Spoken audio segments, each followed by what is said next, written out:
पिछले क्लास में हम लोग क्लासिफिकेशन ऑफ सॉलिड पढ़े थे। इस क्लास में हम लोग प्रॉपर्टीज़ पढ़ेंगे, ठीक है ना, क्रिस्टलाइन सॉलिड और एमॉर्फस सॉलिड का प्रॉपर्टीज़। फर्स्ट प्रॉपर्टीज़ हम लोग को पढ़ना है एनाइसोट्रॉपिक। एनाइसोट्रॉपिक जो होता है वो क्रिस्टलाइन सॉलिड में होता है और उसका डेफिनेशन है physical properties are different in different direction, ठीक है। तो इसको थोड़ा सा हम लोग है ना ध्यान से समझेंगे। तो देखो ये रेड कलर का हम बनाए हैं बॉल्स, फिर ब्लू कलर का बॉल्स बनाए, फिर रेड कलर का, मतलब पार्टिकल सबको हम अरेंज वे में रखे हैं, ठीक है। जैसे NaCl का क्रिस्टल है तो Na प्लस हो गया रेड हो गया, Cl माइनस क्या हो गया ब्लू हो गया, मान लो, ठीक है। तो यहाँ से देखो, यहाँ से अगर फिजिकल प्रॉपर्टीज़ को मेज़र कर रहे हैं तो केवल तुमको रेड कलर का बॉल्स दिख रहा है, और इस डायरेक्शन में अगर फिजिकल प्रॉपर्टीज़ को मेज़र कर रहे हैं तो रेड और ब्लू कलर दोनों तरह का बॉल्स दिख रहा है, ठीक है। एक तरफ रेड कलर का बॉल्स और दूसरी तरफ रेड और ब्लू कलर का बॉल्स दिख रहा है। इसका मतलब कि फिजिकल प्रॉपर्टीज़ जो है वो क्या है, डिफरेंट है इन डिफरेंट डायरेक्शन। क्लियर है। इसके बाद हम लोग पढ़ेंगे आइसोट्रॉपिक। आइसोट्रॉपिक्स जो है वो एमॉर्फस सॉलिड में शो होता है, ठीक है। इसका डेफिनेशन है same physical properties in all direction, ठीक है। क्यों आखिर same physical properties in all direction, मतलब कि हर एक तरफ डायरेक्शन में जाएंगे तो रेड कलर ब्लू कलर दोनों तरह का बॉल्स दिखेगा, ठीक है ना, क्योंकि पार्टिकल सब अरेंज वे में नहीं है। तो एनाइसोट्रॉपिक क्लियर है, फिजिकल प्रॉपर्टीज इसमें डिफरेंट होता है डिफरेंट डायरेक्शन में, और आइसोट्रॉपिक में सेम फिजिकल प्रॉपर्टीज होता है इन ऑल डायरेक्शन, ठीक है। नेक्स्ट आ जाओ, हम लोग कूलिंग कर्व्स के बारे में जानेंगे। कूलिंग कर्व्स, क्रिस्टलाइन सॉलिड और एमॉर्फस सॉलिड का कूलिंग कर्व्स थोड़ा ध्यान से समझना। क्वार्ट्ज जो है वो क्रिस्टलाइन सॉलिड है और क्वार्ट्ज ग्लास जो है वो एमॉर्फस सॉलिड है। तो एनसीईआरटी का फर्स्ट क्वेश्चन है कि हम क्वार्ट्ज को ग्लास में कैसे कन्वर्ट कर सकते हैं। तो हम किसी को सॉलिड को मेल्ट करके अगर अचानक कूल करेंगे तो वो क्या बनता है, एमॉर्फस सॉलिड बनता है, और अगर धीरे धीरे कूल करते हैं तो क्रिस्टलाइन सॉलिड बनता है। तो ग्राफ से तुम लोग को एकदम क्लियर हो जाएगा। एनसीईआरटी थ्योरी बताया, हम ग्राफ से उसको एक्सप्लेन किए, एक तरफ टेम्परेचर दिए और एक तरफ टाइम दिए, ठीक है। तो पहले लिक्विड में गए, लिक्विड से सॉलिड, अब फिर क्या हो गया, सॉलिड हो गया। तो ये कैसा कर्व बन रहा है, डिसकंटिन्यूअस कर्व बन रहा है, और इससे कौन सा सॉलिड तैयार हो जाएगा, मेरा क्रिस्टलाइन सॉलिड तैयार हो जाएगा, ठीक है। अब आ जाओ एमॉर्फस सॉलिड में। तो टाइम है, टेम्परेचर है, और इधर क्या है, टाइम है। हम बोले कि अचानक ठंडा करेंगे तो क्या बनेगा, एमॉर्फस सॉलिड बनेगा। तो देखो अचानक कूल किए तो कौन सा सॉलिड बना, एमॉर्फस सॉलिड। तो इसका जो ग्राफ है वो कंटिन्यूअस कर्व गया, इससे कौन सा सॉलिड बन रहा है, एमॉर्फस सॉलिड बन रहा है, और फर्स्ट वाले से क्या बना था, क्रिस्टलाइन सॉलिड। तो क्रिस्टलाइन सॉलिड का जो ग्राफ है उसमें डिसकंटिन्यूअस कर्व है, डिसकंटिन्यूअस दिख रहा है, और इसमें कौन सा कर्व है, कंटिन्यूअस कर्व है। ये क्रिस्टलाइन सॉलिड और ये क्या हो गया, एमॉर्फस सॉलिड हो गया। तो ये दो तरह का प्रॉपर्टीज पढ़े। एनाइसोट्रॉपिक्स पढ़े। एनाइसोट्रॉपिक क्या है, फिजिकल प्रॉपर्टीज जो है वो डिफरेंट है डिफरेंट डायरेक्शन में। डिफरेंट है ना, एक तरफ रेड है और इधर क्या है, रेड और ब्लू दोनों तरह का बॉल्स दिख रहा है, ठीक है। और आइसोट्रॉपिक्स में क्या है, same physical properties in all direction. और कूलिंग कर्व के बारे में जाने, क्रिस्टलाइन सॉलिड में डिसकंटिन्यूअस कर्व है और एमॉर्फस सॉलिड में कंटिन्यूअस कर्व है, ठीक है। अब उसके बाद हम सारे पॉइंट को कलेक्ट कर लेंगे, ठीक है ना, जितना भी प्रॉपर्टीज है ना उसको कलेक्ट किए दो पार्ट में। तो देखो एक क्रिस्टलाइन बनाए और दूसरा क्या है, एमॉर्फस सॉलिड। तो सबसे पहला स्ट्रक्चर है, क्रिस्टलाइन सॉलिड का स्ट्रक्चर क्या होता है, डेफिनेट होता है, और एमॉर्फस सॉलिड का क्या होता है, इनडेफिनेट होता है। पढ़े हैं हम लोग। मेल्टिंग पॉइंट, मेल्टिंग पॉइंट इसका क्या है, डेफिनेट है, मतलब कि फिक्स्ड है, ठीक है ना, और एमॉर्फस सॉलिड का इनडेफिनेट है, मतलब बहुत रेंज ऑफ टेम्परेचर में वो उसका वेरिएशन होगा।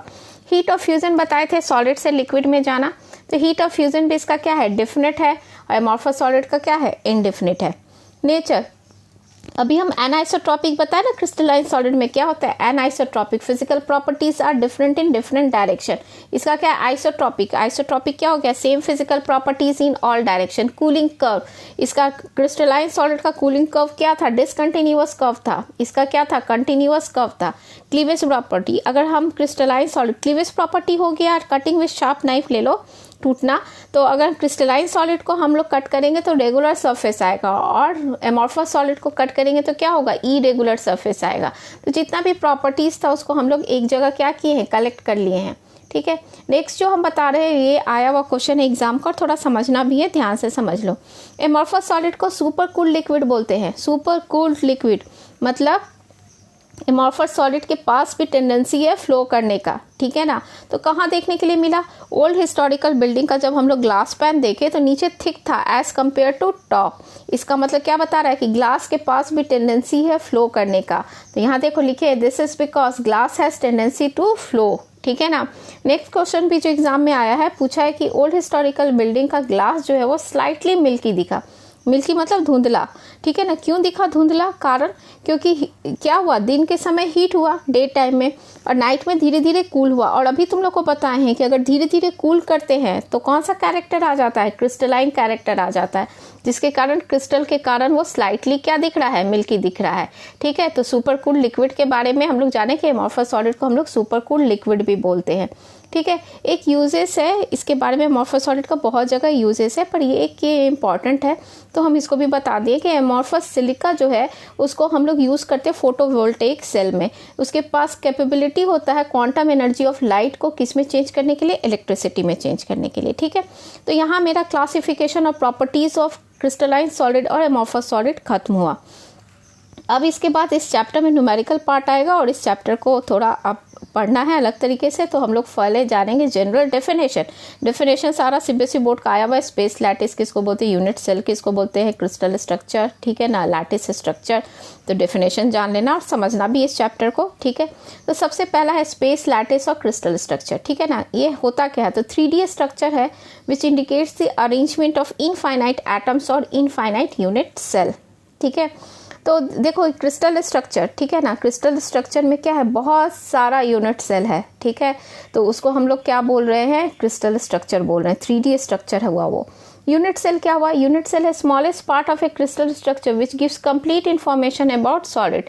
मतलब वो क्रिस्टल स्ट्रक्चर का अगर सबसे छोटा पार्ट भी अगर देख रहे हैं तो उसी पार्ट को अगर हम 3D मतलब बहुत ज़्यादा अरेंजमेंट किए तो वो भी बड़ा जो पार्ट है वो भी वैसा ही दिखेगा, और उसका सबसे छोटा पार्ट भी क्या है? वैसा ही दिखेगा, ठीक है ना। तो सबसे छोटा जो पार्ट है उसको हम लोग यूनिट सेल बोल रहे हैं। जैसे वॉल ले लो, ठीक है ना, वॉल का सबसे छोटा पार्ट क्या होगा? ब्रिक होगा। तो ब्रिक क्या हो गया? यूनिट सेल हो गया, ठीक है। नेक्स्ट हम लोग को जानना है लैटिस स्ट्रक्चर। तो लैटिस स्ट्रक्चर किसको बोलते हैं? Those structure which gives information about arrangement of atoms in a unit cell. कैसे एटम अरेंज है यूनिट सेल में उसका इंफॉर्मेशन बताएगा, ठीक है।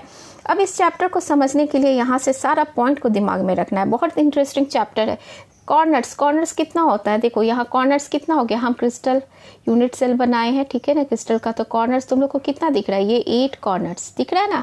तो कॉर्नर्स कितना हो गया? 8। तो याद रखना दिमाग में कि कितना कॉर्नर्स होता है? 8। फेसेस तो जान रहे हैं ना, कितना फेस हो जाएगा? ये देखो कितना है, 6 फेसेस हो गया ना, 1 2 3 4 5, और एक पीछे साइड क्या हो गया? 6, ठीक है। तो फेस कितना हो गया? 6 हो गया।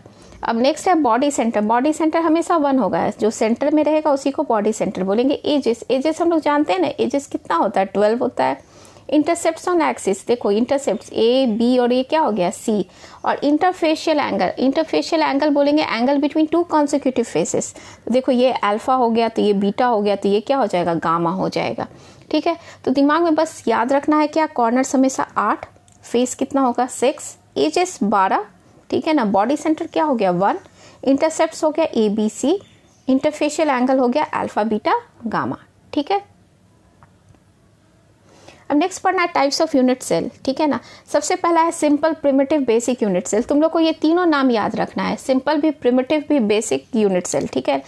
सीबीएसई बोर्ड 2015 में आया था प्रिमिटिव यूनिट सेल किसको बोलते हैं, ठीक है। तो वर्ड सब याद रहना चाहिए। सिंपल को ही प्रिमिटिव बोलते हैं, उसी को बेसिक बोलते हैं। तो देखो ये लैटिस पॉइंट हम बनाए हैं, ठीक है ना। ये क्या बना है? Lattice point. तो हम तुम लोग को बताया ना कि कॉर्नर्स कितना होता है? 8 होता है। तो जहाँ भी कॉर्नर से वहाँ ये लैटिस पॉइंट प्रेजेंट है, ठीक है ना। तो इसको बोलते हैं सिंपल, ठीक है ना। Simple cubic unit cell, simple unit cell हो गया, ठीक है ना। सिंपल या प्रिमिटिव या बेसिक यूनिट सेल हो गया। तो हम डेफिनेशन में क्या लिखें? A unit cell having lattice point present only at corners, जो एकदम केवल कॉर्नर्स पे रहेगा उसको क्या बोलेंगे? सिंपल बोलेंगे। सेकेंड है सेंटर्ड यूनिट सेल, ठीक है ना। सेंटर्ड यूनिट सेल में बॉडी सेंटर्ड यूनिट सेल आ गया। अब देखो इसमें क्या हो जाएगा कि कॉर्नर्स के अलावा एक बॉडी सेंटर पे प्रेजेंट रहेगा, उसको क्या बोलेंगे? Body centred unit cell. तो इसका डेफिनेशन क्या बताया कि unit cell having lattice point present at body centre in addition to lattice point at corners. मतलब कॉर्नर्स के अलावा कहाँ रहेगा? बॉडी सेंटर पे रहेगा, ठीक है। ठीक है, सेंटर्ड यूनिट सेल में एक हम लोग बॉडी सेंटर्ड पढ़े हैं, अभी हम लोग फेस सेंटर्ड पढ़ेंगे, ठीक है ना। तो face centred unit cell, face centred unit cell में क्या होगा, लैटिस पॉइंट जो है वो कॉर्नर्स पे भी है, देखो कॉर्नर्स पे भी 8 कॉर्नर्स है, कॉर्नर्स पे भी है, इसके अलावा फेसेस पे भी रहेगा, ठीक है, तो उसको बोलेंगे फेस सेंटर्ड यूनिट सेल। बहुत सिंपल है ये, लूडो खेलते हो उसका जो तुम लोग गोटी यूज़ करते हो तो कितना फेस है, 6 फेस है ना, तो ये 6 फेस हो गया, ठीक है ना, ये 6 फेस है तुम्हारा, और इसके अलावा कॉर्नर्स पे रहा। एंड सेंटर्ड, एंड सेंटर्ड में देखना, एंड सेंटर्ड में कॉर्नर्स के अलावा कोई भी 2 opposite face, any 2 opposite face, ठीक है ना।